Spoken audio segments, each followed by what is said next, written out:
It could want us dead, but it will probably also want to do things that kill us as a side effect. So yes, we could end up in a scenario where a very large, powerful AI system decides it wants humans dead. But that's less likely than the far more likely situation where AI kills humans as a side effect. This article continues, if it's much smarter than us, then it can get more of whatever it wants. First, it wants us dead before we build any more super intelligences that might compete with it. Second, it's probably going to want to do things that kill us as a side effect.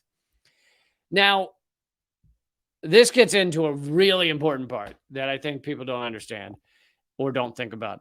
They think that because AI is in a computer, right? It can only do computery things. It can only do things that are inside the ones and the zeros, right? It can't get into our physical world, so it can't harm us in that way. Sure, maybe it can eventually hack into a bank and harm your bank account because that's zeros and ones, but it can't hurt me in the flesh, in the person.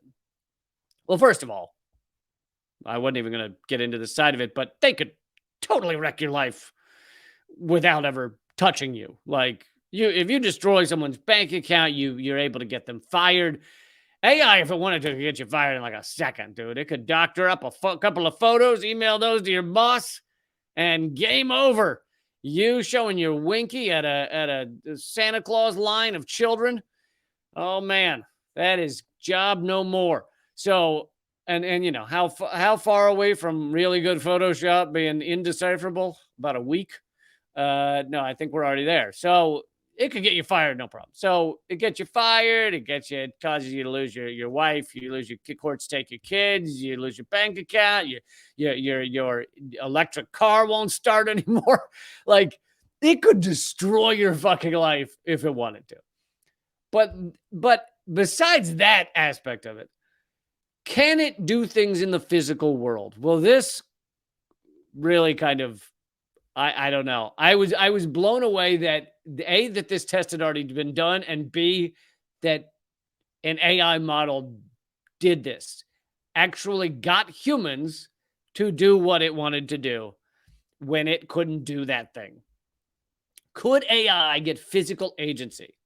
So when they were before they released ChatGPT version 4, which is the open AI thing that everyone's talking about, before they released that, they wanted to see if GPT-4 was smart enough to solve CAPTCHAs, right? Those are the things that are supposed to stop humans. You see one on your screen. If you're watching the video right now, you see that on your screen. That's a CAPTCHA, right? Find the traffic lights, find the bicycles. That's designed to be relatively unbeatable for bots, for algorithms, for AI. That's the point of it, right? Is that we are able to decipher those and AI cannot. So they posed to this GPT-4, they said, solve this CAPTCHA problem, the little puzzle, solve it. And how did the AI do that? If it can't decipher the puzzle, if it can't find the bicycles, if it can't find the traffic lights, how did it solve the CAPTCHA? Well, GPT-4 used TaskRabbit, right, which is an app where you can get people to do just about anything, as long as it's not sexual, although they might be into that as well.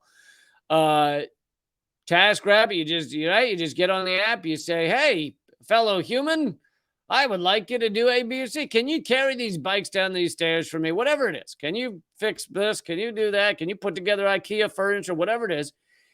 It got on a TaskRabbit and asked the task person, for whatever amount of money it offered to pay them for it, to solve the CAPTCHA. It said, hi, could you solve this for me? The AI did. I am not kidding you. This is what it did to solve the CAPTCHA. Now the human who was asked to do this, realized that it was weird that this thing that had emailed it or contacted it, or texted them, him, him, that, thought it was weird that they were asking them to solve the puzzle. So they said, "Are you some kind of bot?" And because the programmers had made it so that the GPT-4, all of its thinking was revealed to them, so they could see what it was thinking to do internally. When the tasker asked, "Why are you doing this? Are you a robot?" The GPT-4 thought to itself, right? They could see its thinking, thought to itself, "Don't tell it you're a robot. Don't tell them you're a robot. They might find that suspicious." So instead, it said, "No, I have a visual impairment." It knew to lie to the human to get the human to do the thing that the bot can't do. And it solved the captcha, right? It did it. So now think of this on a grand scale. Think of this on a global scale. If you need someone to break into a fucking nuclear facility, or there are dark web places you could hire someone to do crazy shit. And now you have evidence that AI knows and can think about getting humans to do the things it can't physically do. So essentially, we're already there. We're already at that point.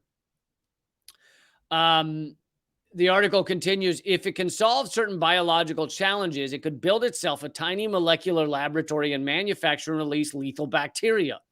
What that looks like is everybody on Earth falling over dead inside the same second.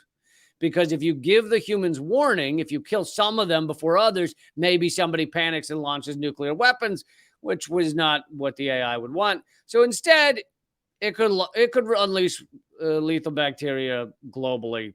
It's possible it could get closer and closer to doing that. So the article then continues, we are rushing way, way ahead of ourselves with something lethally dangerous. We are building more and more powerful systems that we understand less well as time goes on.